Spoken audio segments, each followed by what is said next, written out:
Salam sehat, semangat, merdeka. Kita, Merdeka. wah, dijawab langsung nih padahal itu. Teman-teman, senang sekali kita bertemu lagi. Kita berjumpa dalam keadaan yang sangat baik, sangat semangat, dan kita juga sekarang memberikan apresiasi juga kepada para pahlawan kita yang kita peringati di Hari Pahlawan ya Mas ya. Dan teman-teman semua, kita bertemu lagi di Perspektif Haris Turino kali ini di episode yang ke-10. Masih bersama tuan rumah dan juga menjadi inspirasi kita Mas Haris. Sehat? Alhamdulillah Luar sehat, Mas biasa. Angga. Kita teman-teman izin kembali untuk membuka masker dan kita tetap sama-sama ikhtiar kita kawinkan masker dan vaksin seperti anjuran yang sekarang sedang digalakan agar kita semakin sehat, kuat dan bangkit dari pandemi. Monggo Mas. Sudah merdeka ya kita di Hari Sudah Pahlawan ini. merdeka di Hari Pahlawan. Jadi di episode 9 kemarin kita sudah ngobrol soal kepahlawanan sebetulnya. Kita nggak kepengen itu terlalu seperti semacam seremonial, tapi kita ingin membahasnya dengan karya gitu. Jadi teman-teman kemarin kita sudah bahas soal bagaimana kita melihat pahlawan di sekitar kita. Namun hari ini secara khusus kita membahas tentang cerita, mungkin bisa dibilang ada kepahlawanannya juga Mas, karena proses ini proses darah dan keringat sebetulnya ya. Proses darah dan keringat. Jadinya teman-teman di kali ini kita mau cerita soal, saya bacakan judulnya kali ini adalah Wong Tegal Masuk Senayan. Nah, Wong Tegal manjing Senayan. Itu Tegalnya gitu ya. Nah, jadi Mas, teman-teman juga mungkin ada beberapa yang sudah kenal Mas Haris secara baik, tahu di 2019 tuh ada cerita yang begitu luar biasa yang sebetulnya kita sudah mau bahas sejak lama. Tapi setelah berkatnya turun minggu yang lalu, Mas Haris sudah resmi sekarang menjadi anggota legislatif atau anggota Dewan Perwakilan Rakyat. Nah, tetapi 2019 tuh banyak ceritanya. Itu ngawali gimana Mas? Iya, ngawalinya tentu ketika saya sebenarnya sudah cukup lama di partai Mas Aga. Ya sejak 2002, tapi lebih banyak aktif di Litbang partai saat itu. Jadi kelompok mikir ya? Memberikan kajian seperti itu. Sampai kemudian saya ditugaskan oleh partai untuk maju menjadi calon anggota DPR RI di Pileg 2019. Dapil? Dapilnya adalah Jawa Tengah 9, yaitu yang meliputi Kabupaten Tegal, Kota Tegal, dan Kabupaten Brebes. Ya, itu adalah dapil yang boleh dikatakan dapil neraka. Ya, kenapa dapil neraka? Kursinya hanya 2 saat itu. Kursinya hanya 2 dan ada 2 incumbent yang sangat kuat. Sudah 10 tahun ya menghuni Senayan. Dan ada 1 calon baru yang juga sangat kuat, anak dari mantan Bupati Brebes. Sehingga persaingannya tentu sangat tidak mudah. Berarti sama akamsinya sana, anak kampung asli sananya ya berarti ya? Iya betul. Juga di situ dari partai yang lain ya, dari partai yang lain ada petinju nasional ya, ada anak daripada ketua partai yang ada di dapil saya juga dari partai yang lain. Kalau dari PD Perjuangan tadi sudah saya sebutkan. Jadi di PD Perjuangan ya Mas rumahnya ya? Rumahnya di PD Perjuangan. Mas, aku sebelum ngobrol soal yang lain, tadi kan Mas pakai kata ditugaskan gitu. Ditugaskan. Jadi panjenengan tuh nggak malu menjadi petugas partai, tuh nggak malu Mas sama sekali? Ya, memang kita adalah petugas partai. Sebagai kader PDI Perjuangan, saya ditugaskan oleh partai untuk menjadi calon anggota waktu itu. Ya, ada yang ditugaskan di eksekutif. Ya, menjadi misalkan presiden, menjadi gubernur, menjadi bupati, menjadi wali kota di eksekutif. Ada yang ditugaskan partai di legislatif. Ada juga yang ditugaskan partai di struktural partai, yaitu menjadi pengurus dari partai politik. Memang itu kita namakan sebagai petugas partai. Tidak ada yang memalukan di situ. Karena selama ini kan orang mengatakan katanya, wah berarti disuruh-suruh ya berarti sama partai. Akhirnya menjadi orang yang tidak punya independensi katanya. Independen tetap independen ya, tetapi di dalam garis perjuangan partai yang sama-sama diyakini. Ya, ideologi kita kan jelas ya, Pancasila. Ya, kita menganut ajaran Bung Karno di PDI Perjuangan. Selama di dalam garis ideologi ini, ya Banteng boleh bersuara. Tetapi Banteng di dalam barisannya, Yang namanya banteng itu selalu bergerak di dalam barisan. Jadi ingat apa? Pidatonya Bung Tomo juga ya, banteng-banteng di Indonesia itu masih darahnya merah untuk mewarnai kain putih agar merah putih. Mas, tapi kalau kita langsung bergerak ke 2019 kan panjenengan kalah. Ya gitu, kalah secara teknis kalah lah. Kalah. Gitu. Nah, gimana Mas kepahitan kalau boleh tahu? Pahit loh, karena teman-teman kita nggak bisa memungkiri juga bahwa bertarung di kancah pileg pemilihan anggota legislatif itu perang besar menurut saya, karena memang bersentuhan langsung dengan konstituen dan itu ada kavalerinya, ada operasi daratnya dan harus memberikan dan secara domisili pun challenging, luas wilayah pun besar, 3 tempat itu. Mas, gimana rasanya waktu itu ketika akhirnya kalah? Jadi gini Mas Angga, ketika saya ditugaskan saya menjalankan tugas itu dengan full komitmen. 9 bulan masa kampanye saya praktis berada di Kota Selawi, di Tegal, di dapil saya. Saya meninggalkan keluarga saya meninggalkan anak saya meninggalkan sekolah saya. Karena saat itu saya sedang sekolah di Fakultas Hukum. Karena memang kita persiapkan ya untuk menjadi seorang legislatif yang baik tentu harus mengerti hukum, bayangan saya. Nah, terpaksa selama proses kampanye saya meninggalkan bangku kuliah. Saya meninggalkan pekerjaan saya sebagai seorang bisnismen dan saya juga meninggalkan profesi saya sebagai akademisi. Waktunya full di Tegal. Total ya? Ya, total. Tentu untuk apa? Satu, mengkampanyekan diri saya. Saya adalah pemain baru di dunia politik ini. Ya, dan arahan dari Ketua Umum jelas saat itu bahwa kemenangan Presiden dan kemenangan PDI Perjuangan harus ada dalam satu tarikan nafas. Itu istilahnya. Sehingga harapannya Presiden menang dan Wapres tentu saja. PDI Perjuangannya menang, sayanya menang. Harapannya. Tetapi ternyata Presiden menang, partainya menang, mampu nambah suara. Dari 2 kursi menjadi 3 kursi. Haris Turinonya kalah. Itu sekarang ya saya bisa tertawa Mas Angga, mentertawakan kekalahan saya. Itu hal yang paling indah ketika kita bisa mentertawakan kegagalan kita. Ya, perolehan suara saya sebagai pendatang baru cukup signifikan Mas Angga sebenarnya. Yaitu mendekati 50.000 suara. Berdasarkan hasil hitung final dari KPU. Hasil C1 ya? Dari dasar rekap dari KPU. Jadi ya itulah Mas Angga. Tapi ketika akhirnya itu, pertama yang terbersit apa sih Mas? Ketika kan pasti kan tim memantau. Secara pribadi Mas memantau gitu. Kalah ke Mas kita Mas gitu. Rasanya jelas ya atau? Iya semua bukan cuman saya. Tim sukses saya waktu itu membangun posko ya. Posko yang saya namai adalah Garba Perjuangan ya. 4 lantai Mas Angga, cukup megah di jalan Masih utama. Ada nggak Mas? Itu kontrak waktu itu Mas Angga. Jadi ketika kontraknya habis dan saya kalah ya saya kembalikan sama yang punya. Iya, realistis ya. Realistis ya, betul. Ya, jadi bukan cuman saya, semua tim saya juga lemes Mas Angga. Dan di posko saya biasanya buka 24 jam saat itu Mas Angga. Orang datang makan minum ya 24 jam. Kalau malam ada yang gitaran dan segala macam. Mendadak sunyi Mas Angga. Ya, sejak mulai kelihatan Haris kalah. Ya, mendadak sunyi. Hanya ya orang-orang tertentu yang punya loyalitas ya, yang masih tetap dekat dengan saya dan seterusnya. Tetapi Mas Angga, kekalahan itu adalah kekalahan yang sangat menyakitkan Mas Angga. Sangat menyakitkan. Ya, orang ngomong katanya kegagalan adalah kemenangan yang tertunda. Dalam pemilu tidak, kalah ya busuk Mas.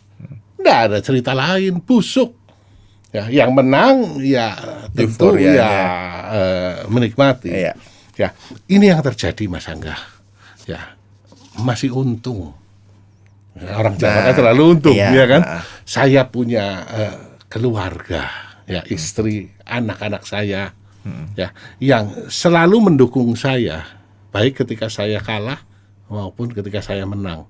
Sahabat saya, guru-guru politik saya yang selalu ngomong, ya Haris, ini kan perjuanganmu yang pertama di dunia politik praktis. Tapi saat itu benar-benar saya down sekali, Mas Angga. Untung saja ya, saya ndak telanjang jalan-jalan sambil bicara sendiri, Mas Angga. Gak jadi wong gila. Iya, 3 bulan Mas Angga, nggak bisa tidur 3 bulan. Saya mencoba menganalisa apa yang salah di dalam perjuangan ini. Ya, gini Mas Angga, sejujurnya ya, saya tidak banyak mengalami kegagalan yang besar dalam hidup.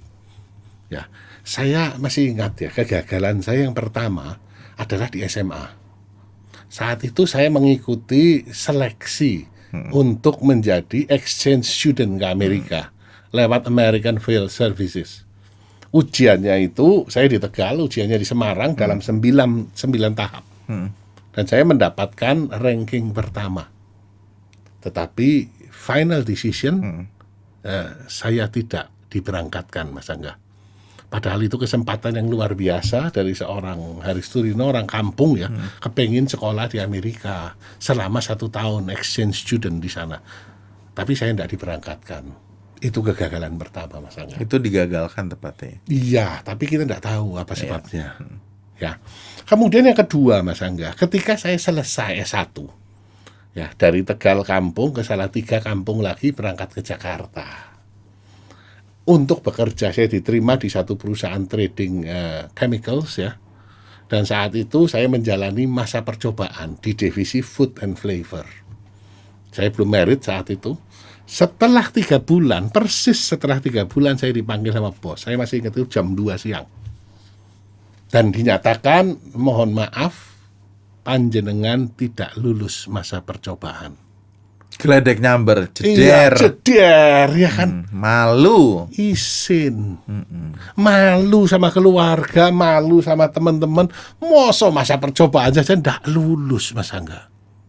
Ya, saya gimana ngomong sama calon istri saya? Masa formalitas 3 bulan Ya, aja nggak genah gitu? Itulah menyakitkan.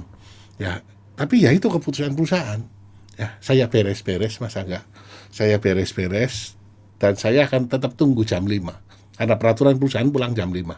Saya tetap nunggu di meja saya sambil merenung apa yang salah dalam hidup ini. Ya, ya sudah. Mobil saya serahkan kembali karena saya dapat inventaris mobil ke kantor, kartu tanda kantor saya serahkan kembali. Tiba-tiba menjelang jam 5 saya dipanggil oleh seorang manajer senior. Ya, dia terkenal sangat keras, sangat galak sama anggotanya. Ya, dia panggil sini, Haris sini. Gitu. Kamu mau nggak bantu saya di divisi saya? Divisi penjualan chemicals untuk kulit. Oh, berarti dari itu ke dari sales food ya? and flavor ke divisi kulit. Dan penjualan. Penjualan, sama-sama di penjualan, Mas. Saya sampai melongo, ini ada apa lagi nih? Ya. Iya, saya langsung yes. Saya begitu kan. Ini menyelamatkan. Tapi dengan masa percobaan lagi 3 bulan. Jadi masa percobaannya diperpanjang, Mas Angga. Itu biar ngirit atau apa ya? Nyari pegawai ngirit kayaknya Ya, ada. memang di dalam mencari orang ya. Iya. Paling bagus adalah seleksinya. Orang lebih banyak meluangkan waktu untuk menyeleksi orang daripada pusing di belakang. Ya, ketika udah jadi Itu perusahaan permanen. bagus tandanya, Mas Angga. Dan orang itu terkenal sangat keras, Mas Angga. Tapi saya harus berterima kasih sama orang itu. Namanya Esther Lawalata. Saya masih ingat, dia adalah atasan saya yang hebat pertama kali saya kerja di Jakarta. Itu kegagalan yang kedua, yang hanya bertahan 3 jam, Mas Angga. Kegagalan itu. Ya, dan kegagalan yang ketiga ya sekarang, Mas Angga. Ketika 2019 itu, ketika saya kampanye, saya sudah perjuangkan segala hal, dan ternyata saya tidak terpilih. Ya, 3 bulan tidak bisa tidur, pusing. Saya berpikir apakah saya harus lanjut nih sekolah. Ya, saya sekolah fakultas hukum kan mempersiapkan karir baru saya di dunia politik. Nah sekarang karirnya rusak, berantakan, gagal ya. Yang gopo. Nah nggak opo, saya sekolah lagi, saya sudah S3, saya sudah ngajar di S3. Saya suruh sekolah lagi S1 loh, Mas Angga, fakultas hukum. apakah saya harus lanjutkan ya? Nah 3 bulan masa kontemplasi itu Mas Angga, saya merenung ya. Ya untung ya, akhirnya saya merasa bahwa ini bukan akhir dari hidup saya. Kita harus bangkit ketika kita kalah, Mas Angga. Ya. Dan di balik kekalahan yang sangat menyakitkan ini, ya ada hal-hal yang membuat saya sangat bersyukur, Mas Angga. Saya coba bayangkan sekarang, kalau saat itu saya menang ya, saya akan menjadi seorang Haris yang sangat sombong. Ya, Haris yang sangat overconfidence. Sehingga di dalam karir politik ini berbahaya sekali. Saya tidak akan nganggap orang, saya nganggap mungkin kemenangan itu karena Haris hebat. Akibatnya bahaya sekali di politik, bisa keblosok nih Mas Angga. Ya. Tetapi dengan kalah, ya ada teguran ya dari Tuhan ya. Ini adalah jalan dia, Mas Angga. Walaupun saat itu menyakitkan. Iya. Wong saya sudah berdoa dengan kusuk ya Tuhan, restui gitu. Ternyata lawan juga berdoa. Ya, dan yang menarik adalah Tuhan punya waktunya sendiri. Ya, dengan kekalahan itu saya punya waktu untuk membangun jejaring yang lebih bagus. Saya punya hubungan yang lebih dekat dengan Sekjen PDI Perjuangan, Pak Hasto Kristianto. Saya punya hubungan yang lebih bagus dengan Komandan Jawa Tengah, Pak Bambang Wuryanto. Tokoh yang sangat luar biasa yang memang di Jawa Tengah sangat menentukan. Ya, saya punya hubungan yang sangat bagus dengan seorang menteri ya, Pak Cahyo Kumolo, yang benar-benar menjalani karir politiknya dengan bersih dan mulus selama 30 tahun ya, dan loyal ya. Dan sangat loyal. Beliau adalah teladan yang baik sekali. Sehingga ya ya semua memang indah pada waktunya Mas Angga. Akhirnya tanggal 1 November saya bisa dilantik melalui proses pergantian antar waktu. Begitu Mas Angga. Jadi perjalanannya panjang teman-teman. Tadi Mas Haris sudah sedikit memberikan cuplikan. Tapi someday kalau Mas, teman-teman semua rekan-rekan yang menyaksikan acara, kalau mau ketemu Mas Haris, mau tanya yang lain boleh. Mestinya pasti akan lebih banyak waktu untuk bisa berinteraksi. Dan sekarang kan memang berarti kan total untuk melayani publik ya Mas ya. Karena kan sekarang menjadi pejabat publik. Dan terus secara singkat Mas, saya tadi pengen memotret satu gitu. Kan sempat ditinggalkan orang tiba-tiba kayak tadi katanya tiba-tiba posko mendadak sepi gitu tadinya gitu. Pelajaran apa sih Mas yang Mas bisa dapatkan dari ternyata pas kalah itu ya orang yang tadinya woyo-woyo jadi loyo-loyo gitu kasarnya gitu kan ya, dari yang woyo-woyo gitu kok jadi loyo-loyo gitu. Iya memang Mas. Rasanya gimana Mas? Maksudnya apakah ada satu apa ya? Pembelajaran apa yang Mas akhirnya merasakan oh gini tuh rasa ditinggalkan orang gitu misalnya. Ya itu katanya di dalam bahasa Inggris a friend in need is a friend indeed. Nah, kan? Pahit loh itu. Ya pahit sekali. Pahit sekali. Posko yang tadi tidak pernah sepi loh Mas Angga. Ya ketika sudah mulai tampak saya kalah, saya datang ke sana sepi. Ya itu drastis Mas. Iya tentu Mas Angga. Ya tadinya kan memang di Tegal itu belum pernah punya anggota DPR RI yang asli dari Tegal. Yang putra daerah asli dari Tegal. Sehingga awalnya saya mungkin dianggap ya bisa memberikan harapan ya untuk kemajuan kota Tegal, Slawi dan Brebes ya, Bergas kita sebutnya. Tapi ternyata kan tidak mudah saya kalah. Ya tentu mereka juga ya wajar lah mereka akan mendekat kepada yang menang. Itu adalah pilihan kan, karena politik sendiri adalah satu pilihan Mas Angga. Ya dekat sama Haris mau buat apa, sudah busuk ya kan. Posko sepi. Yang paling saya sedih adalah ketika saya beserta tim inti yang beresin barang-barang Mas Angga, sisa-sisa ya furniture, sisa segala macam, sisa saksi perjuangan segala macam kita kukutin ya. Saya ambil itu beresin sendiri Mas. Iya sama tim tentu saja. Sama tim yang masih tetap loyal ya. Kita beresin dan kita akhirnya saya kembali ke kita bawa kembali ke Jakarta. Sebagian yang tim mau ya kita kasihkan saja mereka. Ya, tapi ini pengalaman yang luar biasa di dalam hidup saya. Ini kekalahan yang mungkin paling menyakitkan yang pernah saya alami dalam hidup saya, Mas Angga. Ya. Tapi Mas Angga, tadi pagi saya terima WA di grup ya, yang menarik sekali dari Pak Cahyo. Ya, lebih baik kita kalah karena kita pernah mencoba daripada kamu tidak pernah mencoba apa-apa. Mungkin Pak Cahyo ceritanya umum ya, tapi itu mengena sekali. Sehingga saya tanggapin, Pak, saya ngalami, Pak. Saya ceritakan kejadian yang tadi saya ceritakan. Jadi memang itu satu pendewasaan dan juga naik kelasnya tuh luar biasa ya loncatannya, Mas ya. Jadi saya aja ngedengerin aja nggak habis pikir sebetulnya, karena nyambung ke pertanyaan saya berikutnya nih teman-teman, karena secara teknis sistem politik kita tuh masih mahal sekali gitu, sangat mahal. Karena saya pernah kampanye jadi anggota OSIS aja lumayan. Cuman anggota OSIS loh, itu saya mesti anggota OSIS itu otomatis. Jadi saya itu mesti minimal ngedeketin calon ketua OSIS ya, kita ada pendekatan sama teman-teman gitu untuk bisa mensukseskan pemilihan ketuanya dan sebagainya. Itu untuk yang menjadi pungutannya aja. Mas boleh cerita nggak? Kira-kira logistiknya berat nggak sih, Mas? Oh ya. Atau misalnya kalau saya boleh langsung, itu sampai berapa banyak yang harus dikorbankan gitu? Yang paling besar yang saya korbankan adalah waktu untuk keluarga sebenarnya. Waktu untuk keluarga itu mahal sekali buat saya, dan itu terpaksa saya korbankan. Tadi karir saya ya di dunia akademis terpaksa kan sementara harus keluar ya, dan tentu juga biaya kampanye memang mahal sekali, Mas Angga. Di dalam sistem pemilihan proporsional terbuka seperti ini memang politik biaya tinggi, tidak bisa disangkal, Mas Angga. Tapi tolong jangan disalahartikan ya, bahwa bayar berapa ke partai tidak ada. Itu saya jamin. Berarti untuk mahar politik tidak ada? Tidak ada. Di PDI Perjuangan clear, saya jadi saksi hidup ya, bahwa tidak ada bayar kepada partai, tidak ada mahar. Tetapi biaya politiknya mahal.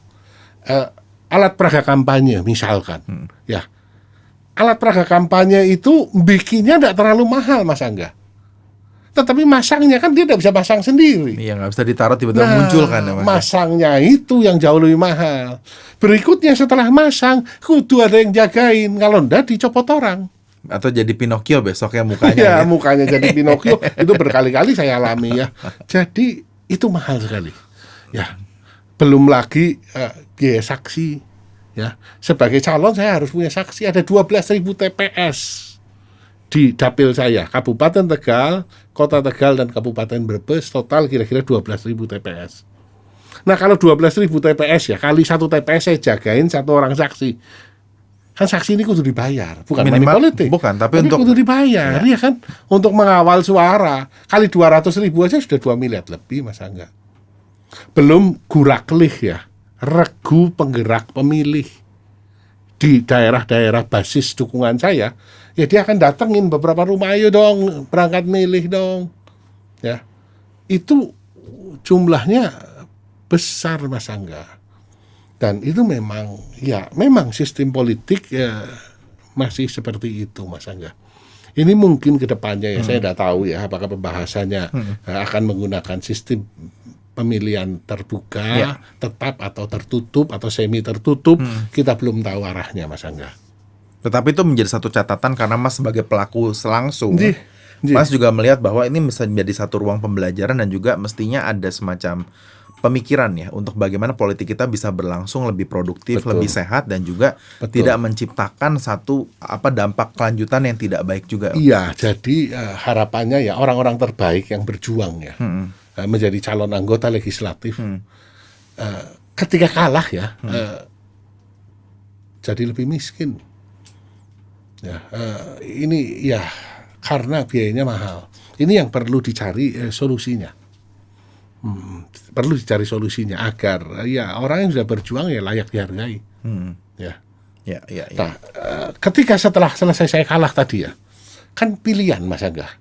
Banyak caleg yang setelah kalah kemudian sama saya tidak aktif lagi. mutung, nggak pernah nongol segala macam di partai, nggak pernah nongol di grup, tiba-tiba nggak pernah ngomong gitu kan. Nah, ketika setelah 3 bulan saya juga silent, masa enggak, saya manusia juga kan. Pernah hancur hancur lebur. Tapi setelah itu saya ngomong bahwa ini jalur perjuangan saya memang di sini, di PDI Perjuangan. Saya tetap aktif di Litbang partai, ya. Saya tetap aktif di kegiatan-kegiatan yang bisa dijalani sebagai kader. Ya, memang bukan pengurus saat itu. Sebagai kader saya tetap aktif. Ya, akhirnya tentu pimpinan partai kan melihat siapa yang punya dedikasi, ya, siapa yang punya ideologi yang jelas, siapa yang punya kompetensi. Ya, akhirnya ya indah ya pada waktunya. Nah, ngomong-ngomong indah itu kan berarti kan buat teman-teman yang juga mungkin belum memahami proses legislasi kita gitu, ataupun proses proses formal lah kita katakan, bahwa Mas Haris bisa akhirnya melenggang ke Senayan itu melalui mekanisme PAW atau pergantian antar waktu. Nah, Mas boleh dikasih cerita sedikit nggak, dan juga mungkin ini sebagai satu tribute juga untuk temennya yang sudah berkarya dan bertugas selama masa jabatan 2019 sampai 2021. Itu seperti apa sih mekanisme? 24 sorry. Tapi kan dia selesai di 2021. Ya, jadi gini, di dapil saya kan ada 3 kursi untuk PDI Perjuangan. Ya, dan salah seorang senior partai ya, Pak Muhammad Prakosa, kemudian dipromosikan menjadi duta besar Indonesia untuk Italia dan negara-negara sekitarnya. Ya, karena beliau dipromosikan, maka kursinya lowong di DPR RI. Ya, karena kursinya lowong, harus digantikan oleh anggota dari partai yang sama dengan perolehan suara di bawahnya. Dan kebetulan saya perolehan suaranya di bawahnya, sehingga melalui mekanisme pergantian antar waktu pada tanggal 1 November kemarin saya diangkat, disumpah ya, mengucapkan sumpah dan dilantik menjadi anggota DPR RI. Oke, berarti ini teman-teman bisa dipahami bahwa ini adalah satu proses yang memang secara regulasi sudah diatur jauh sebelum proses ini. Misalnya Mas Haris tiba-tiba ujuk-ujuk kok tiba-tiba bisa ke DPR di tengah-tengah periode, itu ada mekanismenya dan namanya adalah pergantian antar waktu. Itu jadi knowledge kita juga. Nah, sekarang Mas, kalau misalnya kita ngomong, kan kita udah bisa nggak malu-malu lagi lah untuk menyentuh politik nih, karena kan sekarang kan Mas berada memang sekarang adalah ada di kolam politik sebagai politisi gitu, yang menggunakan political will untuk membantu juga memberikan solusi dan memberikan fungsi-fungsi sesuai penugasan. Kalau saya boleh minta sedikit kisi-kisi Mas dari penugasan yang diberikan tuh, apa sih Mas yang dititipkan ke panjenengan gitu, dengan kompetensi yang Mas punya, dan teman-teman kan sudah dengar Mas Haris juga punya bidang pemikiran yang sudah berjalan jauh sebelum beliau memutuskan terjun ke dunia politik. Apa sih Mas yang menjadi prioritas dari partai? Iya, begini Mas Angga. Jadi saya di DPR RI itu saya ditempatkan di Komisi 6 Mas Angga. Yang membidangi? Komisi 6 adalah membidangi BUMN, persaingan usaha, investasi dan UMKM. Ya. Dan DPR RI kan, anggota DPR RI kan punya 3 tugas utama, yaitu fungsi legislasi, fungsi anggaran, dan fungsi pengawasan, Mas Angga. Ya, tentu saya harus ada pada koridor ini. Di fungsi legislasi misalkan, sekarang kan sedang dipersiapkan rencana undang-undang tentang BUMN, ya sebagai pengganti dari Undang-Undang 19 tahun 2003, yang sudah dianggap tidak sesuai, kita sedang siapkan RUU-nya. Ya. Itu di fungsi legislasi. Di fungsi anggaran tentu kita bicara soal PMN. Di fungsi pengawasan kita tahulah kasus holdingisasi, ya, kemudian Garuda, kemudian apalagi kereta api cepat, yang menarik, kemudian aksi korporasi Telkom, ya, yang hendak anak perusahaannya hendak go public. Ini banyak hal-hal yang memang menjadi tugas dari anggota Komisi 6 untuk melakukan pengawasan di bidang-bidang tersebut. Sasarannya agar BUMN ini memang bisa menjadi agen pembangunan, Mas Angga, mendukung pertumbuhan Indonesia, sehingga nantinya anak cucu kita ya bangga bahwa Indonesia ini menjadi negara besar, ya, berkat salah satunya adalah BUMN kita tangguh, mampu bersaing dengan perusahaan-perusahaan negara lain, baik yang swasta maupun yang di backup oleh negara, Mas Angga. Nah, dan teman-teman juga Mas Haris sempat ngobrol juga soal BUMN ya di episode kita sebelumnya, dan itu menjadi satu apa ya, sebetulnya waktu itu kita belum tahu ya Mas ya. Ya, belum tahu, mau dilantik juga belum tahu. Iya kan, belum tahu ya, tapi kok dilalah gitu, menurut saya mestakung sekali gitu, semesta mendukung. Jadi memang pemikiran kita waktu itu dalam perspektif Harus Tirone yang berbicara soal BUMN, kita memang punya gagasan bagaimana fungsi pelayanannya tetap ada, public service-nya di saat yang bersama tetap kompetitif dan menciptakan nilai tambah ya Mas. Memberikan keuntungan juga bagi negara. Ya, itu pada tataran negara ya, nasional. Pada tataran dapil, ya, saya kan mewakili masyarakat Bergas. Ya, tentu saya harus memperjuangkan kepentingan dari dapil saya, yaitu di Brebes, Tegal, dan Slawi. Karena tadi Mas Angga sebagai putra asli daerah, ya tentu saya punya kepentingan yang lebih, bukan semata-mata untuk menang Mas Angga. Ketika teman-teman datang ke Jakarta ya, waktu pelantikan ya, dan juga di WA grup banyak orang mengucapkan selamat ya. Saya memaknai ucapan selamat itu bukan selamat Haris jadi pejabat tinggi negara, tetapi selamat berjuang untuk kepentingan rakyat. Karena pada hakikatnya politik ini adalah memperjuangkan kepentingan rakyat, Mas Angga. Bonum comune, memperjuangkan kepentingan rakyat banyak. Di dapil saya, Bergas. Nah ini jadi tapi memang betul sih teman-teman, bahwa ketika ketika memang kita lebih memahami wilayah, dan apalagi kita mungkin sebagai warga di sana gitu, pasti lebih bisa relate ya Mas. Ketika dia ngomong, Mas pasarnya becek, kira-kira kebayang lah beceknya kayak gimana. Mas jalanannya rusak Mas, nyun sewu Mas, boleh titip nggak Mas gitu untuk diperjuangkan. Sekolahnya hancur Mas, pasti udah lebih kebayang karena ada hatinya gitu. Karena ketika memang sudah jadi warlock gitu, warga lokal gitu, kayak mungkin ketemu di warung pian waktu itu misalnya, itu langsung nyambung gitu ceritanya gitu. Nah saya mau beralih nih Mas, untuk masalah dari sisi pendidikan politik itu kan bukan pendidikan yang kita bisa baca dalam buku, kita baca koran, kita baca jurnal, tapi proses dan juga butuh mentorship. Nah, boleh share nggak sih Mas? Mas kan dari latar belakang profesional, akademisi, yang sebetulnya dituntut untuk tidak terlalu abu-abu dalam semua pendekatannya. Politik itu kan kadang lebih banyak abu-abunya ya. Bagaimana kita membuat lebih terang, lebih gelap, atau kita lebih pada posisi yang tengah atau perimbangan. Iya, kalau pendidikan itu bebas nilai ya. Bebas nilai, kita mengatakan kebenaran yang bebas nilai. Dunia ini tadi saya katakan Mas Angga, ini dunia yang total baru ya. Di dunia akademis ya. Saya biasa kalau ngomong dapat duit Mas Angga. Jam-jaman ya. Jam-jaman. Ngomong di kampus ya, walaupun hasilnya kecil, tapi membangun reputasi, membangun jejaring. Ngomong di perusahaan tentu jauh lebih mahal Mas Angga. Ya. Ini setiap ngomong dapat duit biasanya Mas Angga. Tapi di dalam politik, kalau ngomong di depan konstituen, keluar duit sekarang Mas Angga. Mau nggak mau ini hal yang berbeda ya. Bukan keluar duit money politik, nyangoni lah paling tidak, karena mereka harus. Kan nggak mungkin ada kacang, nggak ada cemilan kan, kuaci minum air mineral. Ya pasti. Sehingga ini hal yang berbeda. Ya yang lain Mas Angga ya.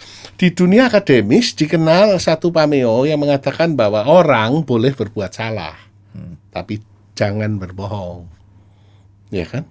Nah di dunia politik ini orang tidak boleh ketahuan salah. Gimana tuh caranya? Padahal kesalahan itu kan lumrah. Maksudnya dalam konteks dalam kalau Anda salah ya, kadang-kadang ya dari pengalaman banyak orang ya, saya melihat tidak semua salah bisa diampuni. Ya jadi jangan berbuat salah. Apalagi kalau sampai melakukan tindakan bodoh ya, akhirnya rompi orangnya Mas Angga. Ini kan hancur semuanya. Itu juga jadi satu cambuk juga untuk Mas Haris secara pribadi yang sekarang bergelut di dunia perpolitikan dan dalam sistem ya Mas. Karena itu kan sistem. Dalam konteks ini kan Mas tanggung jawabnya menjadi ekstra luar biasa lebih banyak. Karena pertanggungjawabannya selain ke Gusti Allah juga akhirnya kepada publik juga kepada publik ya. Dan tentu untuk hal-hal yang baru-baru ini Mas Angga, saya harus banyak belajar dari senior-senior dan saya. mendengarkan Belajar dari mereka. Karena kalau enggak ya banyak sekali hal yang ya sangat baru bagi saya. Apalagi dengan sisa masa jabatan yang pendek, sebetulnya itu juga harus menjadi satu kiprah yang optimal ya Mas. Nah, balik ke guru politik, sebenarnya siapa aja sih Mas yang Mas anggap sebagai guru politik? Nah, ini penting nih. Ini guru politik nih. Saya ini kader ideologis PDI Perjuangan, ya. Tentu sebagai kader ideologis yang paling menginspirasi Bung Karno, Mas Angga. Karena di PDI Perjuangan itu sudah clear. Ya, tetapi kalau yang hidup sekarang, yang masih hidup ya, saya tidak belajar secara langsung dengan beliau, tetapi beliau sangat menginspirasi di dunia politik buat saya adalah seorang Megawati Soekarno Putri. Ini menarik Mas Angga. Bu Mega ya, kalau Mas Angga lihat, beliau lahir sebagai anak proklamator, tinggal di istana. Udah jadi anak presiden. Ya, sudah jadi anak presiden. Karena peristiwa politik, beliau keluar dari istana, hidup sebagai rakyat biasa. Ya kan? Kemudian memilih jalur politik sebagai perjuangannya, perjuangan ideologisnya. Bu Mega menjadi anggota DPR RI lebih dari 2 periode, kemudian menjadi wakil presiden dan menjadi presiden Indonesia yang ke-5. Ya, ini perjalanan karir politik beliau. Dan beliau adalah simbol dari perjuangan demokrasi di tengah pemerintahan yang otoriter saat itu. Ini luar biasa Mas Angga. Dan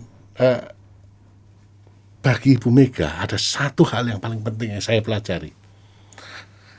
Politik bukan semata perebutan kekuasaan.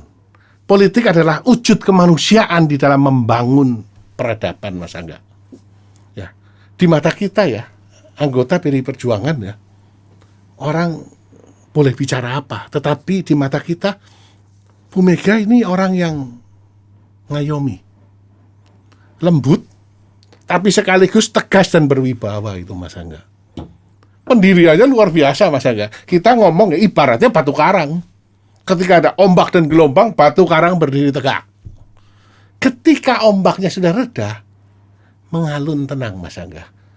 Tidak berdiri di depan dan teriak-teriak untuk ngambil satu hegemoni kemenangan. Hegemoni kemenangan. Itu tidak Mas Angga.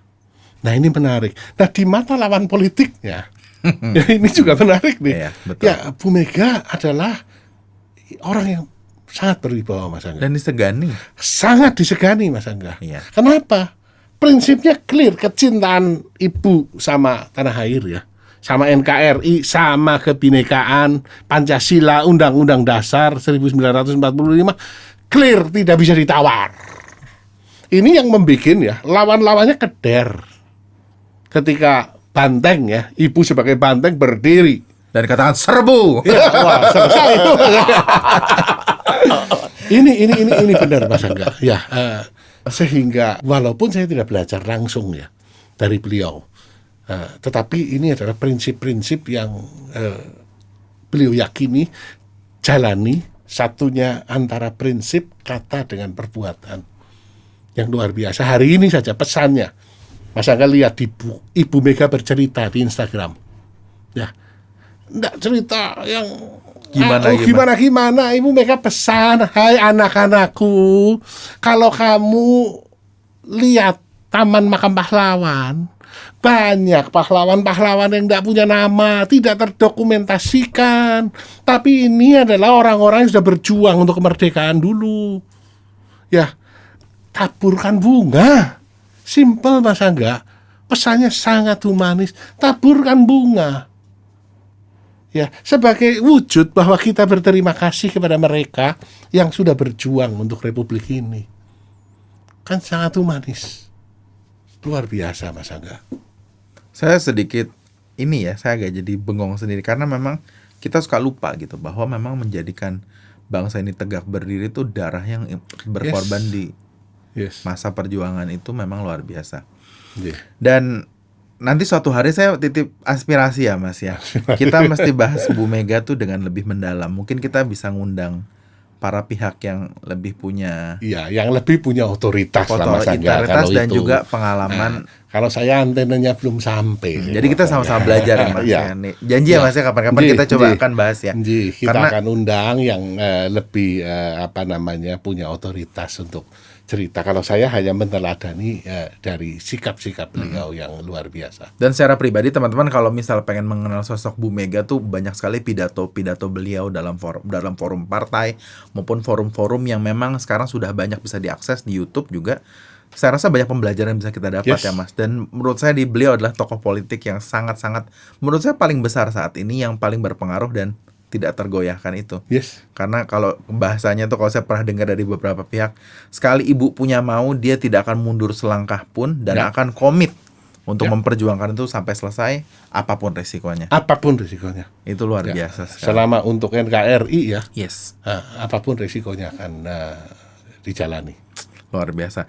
Jadi hari ini luar biasa teman-teman. Saya bersama Mas Haris bercerita tentang pahitnya kekalahan, namun di saat pahitnya itu pun kita tetap bisa mengambil satu pembelajaran mendewasakan sehingga Mas Haris sekarang boleh berada pada titik yang sangat baik. Harapannya menjadi momentum untuk lebih banyak berkiprah dan melayani masyarakat.